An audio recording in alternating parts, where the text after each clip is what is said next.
मेरी बच्ची रिदा के साथ देखो क्या से क्या हो गया। काश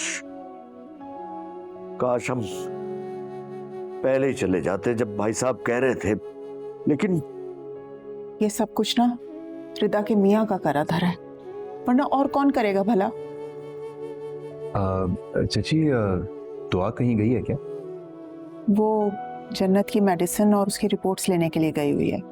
लोग मुझे कह देते, मैं ले आता, उसको खामखा भेज दिया।